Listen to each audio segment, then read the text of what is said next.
দেখছি গলা থেকে একদলা চুল বেরিয়ে এলো হাতের মধ্যে, আর দাদার চোখ অদ্ভুত লাল।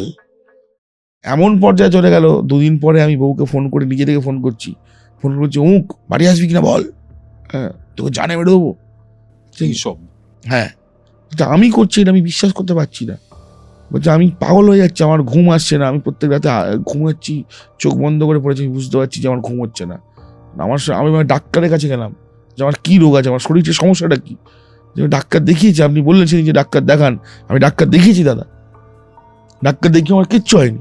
মানে যেটা প্রথম দিন বলেছিল চায়ের দোকানে বললো না আমাকে, যেটা বললাম, বলছে আপনি বললেন যে ডাক্তার দেখান, আমি ডাক্তার দেখিয়েছি দাদা, আমার কিচ্ছু হয়নি। বলছে দাদা এরপরে শুরু হলো একটা খুব অদ্ভুত ব্যাপার। কি অদ্ভুত ব্যাপার? আচ্ছা, আমি ঘরে যখন ঢুকতাম, আমার চাকরি বাকরি করে এসে, আমার দাদা থাকতেন আর আমাদের কাজের মাসি থাকতেন। কাজের মাসি সারাদিন থেকে দাদাকে সন্ধ্যাবেলা ঘুম পাড়িয়ে দিয়ে ঘুমের ওষুধ দিত, ঘুম পাড়িয়ে দিয়ে উনি চলে যেতেন। এবং আমি আসতাম পরে, আমি এসে, আগে বউ থাকতো দরজা খুলতো, এখন বড় ফাঁকা ফাঁকা লাগে, আমাকে একাকেই দরজা খুলতে হয়। আমি আসি, দরজা খুলে যখন ঘরে ঢুকি, ঘরে না খুব অদ্ভুত পচা গন্ধ পাই, কাইন্ড অফ মাংস পচা গন্ধ, খুব অদ্ভুত একটা গন্ধ, খুব পোড়া টাইপের একটা পচা, অথচ তার সাথে একটা পোড়া ব্যাপার আছে। মানে বিড়াল টেরাল মারা গেলে যেরকম গন্ধ পাওয়া যায় সেরকম কি? ওই রকম উগ্র গন্ধ, একটু বার্নড। ওকে ওকে ওকে ওকে ওকে, ঠিক আছে, উইদাউট এনিথিং গন্ধটা আসছে। হ্যাঁ, বলছে কোনো কিছু ছাড়া, মানে উনি ঢুকছেন ঘরে, দেখছেন গন্ধ পাচ্ছেন। সারাদিন তো বাড়ি ফাঁকা, তো বাড়িতে কেউ থাকে না, শুধুমাত্র উনি যিনি কাজ করেন উনি থাকেন, ওনার দাদা থাকেন, বউ আর চলে গেছে। হ্যাঁ হ্যাঁ, যিনি কাজের যিনি ছিলেন, তো উনি মাসি আবার কাজ করে দিয়ে উনি চলে যান বাড়িতে, সন্ধ্যেবেলাতে উনি ওনার টাইম মতন উনি চলে যান, থাকেন না, বাড়ি ফাঁকা, যেরকম পচা গন্ধ পাচ্ছি। বলছে আর আমি যখন ঘরে ঢুকতাম, আমি বিভিন্ন জায়গায় আমি দেখতাম থোক থোক রক্ত পড়ে আছে, যেমন পিরিয়ডসে যেরকম ব্লাড হয়, ঠিক আছে, বাড়ি বিভিন্ন জায়গায় থোক থোক রক্ত পড়ে আছে। বলছে আমার অজান্তেই দাদা আমি নিত্য পুজো করতাম, এসে আমি সন্ধ্যা প্রদীপ দিয়ে মাকে ডাকতাম, মায়ের পুজো করতাম প্রদীপ সঙ্গে, আমার অজান্তেই আমি যাই না, আমি বন্ধ করে ফেললাম পুজো করা, আমি আর পুজো করতে পারছি না, আমি পুজো আর্চা করতে পারছি না, মন্দিরে ধুলো পড়তে শুরু করলো, আমি আর পুজো করতামই না, আমি যেতামই না ঠাকুর ঘরে, আমি আসতাম, এবং আস্তে আস্তে আমি আমার ছোটবেলার যে আসক্তি, আমি মদ খেতাম, আমার ছোটবেলায় আমি মদাসক্তি শুরু হয়ে গেল, আমি রোজ আসতাম, মদ কিনে নিয়ে এসে মদ খেতাম, এবং ঘরের মধ্যে অদ্ভুত সেই পচা গন্ধ, অদ্ভুত পচা গন্ধ, এবং বাথরুমে সিঁড়ির মধ্যে থোক থোক থোক থোক ব্লাড জমাট বাঁধা কালচে রঙের। এরপরে শুরু হলো দাদা একটা অদ্ভুত জিনিস, কি হচ্ছে, আমার বমি পেতে শুরু করলো। বলছে আমার বমি পাচ্ছে, কিন্তু আমি বমি করতে পারছি না। মদ খাওয়ার পর? না, মদ খাওয়ার পর। আমার দাদা আপনি নেশার জন্য হচ্ছে। বলছে দাদা আমার বমি করতে পারছি না, তো আমি বমি পাচ্ছি, ওয়াক ওয়াক করছি বাথরুমে গিয়ে, কিন্তু বমি হচ্ছে না। আমি 2 দিন মদ খাওয়া বন্ধ করলাম, কিন্তু সেই রাত্রেবেলা আবার বমি পাচ্ছে। আমি খাবার খেলেই আমার বমি পাচ্ছে, আমি যখনই রাত্রে বাড়িতে এসে খাবার খাচ্ছি আমার বমি পেয়ে যাচ্ছে। আমি বেসিনে গিয়ে আমার ন্যাকার তুলছি, ওয়াক ওয়াক করছি, কিন্তু আমার বমি হচ্ছে না। বলছে এরকম 2-3 দিন চলার পরে দাদা আমার খুব রাগ হলো। আচ্ছা, বলছে হ্যাঁ, আমি খাবার খেয়েই আমি বেসিনে গেলাম, বেসিনে গিয়ে আমার গলার ভিতরে আমি আঙুল ঢুকিয়ে দিয়েছি, বমি করবোই আজকে, আমাকে বমি করতে হবে। মানে উনি যেটা চাইছেন উনি পারছেন না, কিন্তু ওর মধ্যে আসছে বেগটা, ভাই বাপ সালা ঘুমোতে চাইছে ঘুমোতে পারছে না, বমি করতে চাইছে বমি করতে পারছে না। বলে যখন ওই বমি করতে গেল, প্রথমে বলছে ওই গলায় যখন আঙুল দিলাম না, আঙুলে যখন বার করছি, দেখছি গলা থেকে একদলা চুল বেরিয়ে এলো হাতের মধ্যে। চুল বেরিয়ে এলো? হ্যাঁ, এবং তারপরে যখন বমিটা করছে, ওই চুলটা বেরোনোর পরে বলছে পেট থেকে কোনো খাবার বেরোচ্ছে না, শুধু এরকম গুটি গুটি দানা দানা দানা দানা কি একটা বেরোচ্ছে, তার সঙ্গে পুরো হলুদ জল বেরোচ্ছে ভ্যাড় ভ্যাড় করে, এবং লাস্টে বলছে আর জল নেই, সেটা রক্ত বেরোচ্ছে। সাংঘাতিক, এটা সাংঘাতিক।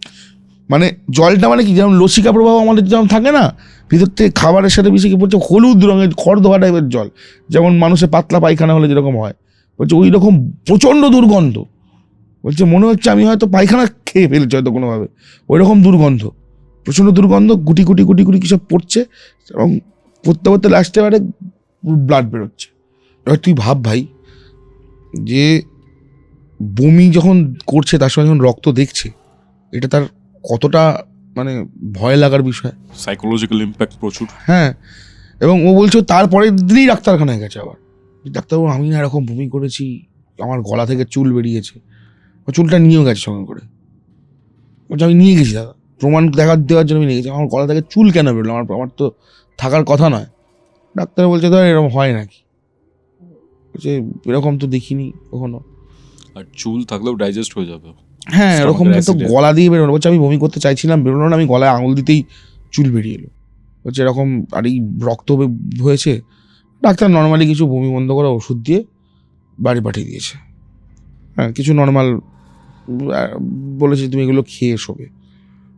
বলছে সেই দিন আমি যখন বাড়ি ঢুকলাম, ডাক্তার দেখিয়ে আমার আসে রাত হয়েছে, 11টা বাজে তখন। বলছে আচ্ছা তারপর, যে ঘরে ঢুকছি দেখছি ঘরটা অন্ধকার,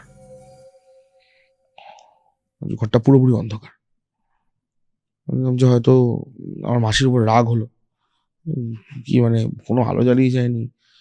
সুইচ দেখছি সুইচ কাজ করছে না, আলো জ্বলছে না। ঘরে ঢুকেই তো সুইচ থাকে। বলছে আমার ঘরে ঢুকেই এরকম সিঁড়ি উঠে যাচ্ছে, সেই পাশেই আমার সুইচ বোর্ড করা আছে, আমি সুইচ দিচ্ছি, আমার গায়ে কাঁটা দিচ্ছে ভাই বলতে গিয়ে, সুইচ দিচ্ছি, আমার সুইচ কাজ করছে না, ঘরটা অন্ধকার।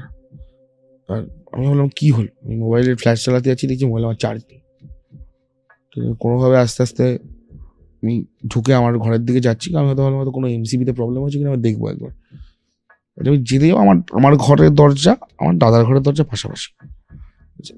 আমি আমার ঘরে ঢুকতে যাবো, আমাকে সজোরে ধাক্কা দিল, আমি মেঝেতে পড়ে গেলাম। পড়ে গিয়ে দেখছি আমার উপরে আমার দাদা এসে, অন্ধকারে বুঝতে পারছি আমার দাদা এসে আমার গলা টিপে ধরেছে। যিনি মানসিক ভারসাম্য, হ্যাঁ, ওনার তো ঘুমের সময় ওই সময়টা। বলছে দাদার মুখ দিয়ে এরকম লালা টপছে, আর দাদার চোখ অদ্ভুত লাল। বলছে আমি অন্ধকারেও বুঝতে পারছি যেন চোখ দুটো সাপদের মতো জ্বলছে। কিন্তু দাদা মানুষের চোখ তো জ্বলে না, চোখটা এতটাই লাল হয়ে গেছে। হ্যাঁ, দাদা ছাড় করে আমাকে পুরো এমন পৈশাচিক ক্ষমতা হয়ে গেছে যে দাদাকে আমি নিজে সরালে পড়ে যায়, সে আমার গলা টিপে ধরেছে কোনো কারণ ছাড়া। গলা টিপে ধরেছে, আমাকে কামড়াতে চাইছে, আমার কামড় দিতে চাইছে সে। আমি কোনো রকমের ছিটকে দিয়ে আমি ছুটে গিয়ে আমি এমসি অন করেছি, এমসি পড়ে গেছিল। ওই রাত্রেবেলা আমি মাসিকে ফোন করেছি, কাজে মাসিকে, দাদাকে ঠান্ডা বা জল টল দিয়ে চট চাপড় দিয়ে দেখলাম ঠিকঠাক হলো, দিয়ে দাদাকে শুয়েছি। শোয়ারে দেখলাম যে অদ্ভুতভাবে ঘুমিয়ে পড়লো আমার লোকটা। বলছে দিয়ে এসে আমি মাসিকে ফোন করেছি, তুমি কি করে গেছো বাড়িতে, দাদাকে ওষুধ দিয়ে যাওনি? বলছে আমি তো ওষুধ খাইয়ে সবকিছু করে আমি তো ফিরলাম। আর আমি লাইট জ্বালাওনি কেন? বলছে আমি তো সব লাইট জ্বালিয়ে এসেছিলাম, আমি যেরকম আছি আমি সেরকম এসেছিলাম। বলছে তাহলে লাইটের সুইচ বন্ধ হলো কি করে, এমসিবি পড়লো কি করে? মাসি তো চুপ। বলছে তারপরে আমি মাসির সঙ্গে কথাবার্তা বলার পরে আমিও ভাবলাম যে এত বছর তো মাসির এরকম ভুল হয় না, এত বছর তো এরকম মাসির ভুল হয় না। বলছে সেদিন রাত্রে আমার অদ্ভুত অস্বস্তিতে কাটছে। আমি বারবার মনে হচ্ছে আমার ঘরে হয়তো অনেক কেউ আছে, সকলে মিলে হয়তো আমাকে গিলে ধরছে দাদা। এসব বলার পরে আমাকে বলছে দাদা আমি কি করবো আমি বুঝতে পারছি না এখন, যে এই ঘটনা শেষ, আপনার ঘটনা শেষ? বলছে না আরো অনেক ঘটনা আছে, আমি কি করে বলবো আপনার সামনে, আমি বুঝতে পারছি না। আপনি একবার আমার বাড়িতে আসবেন,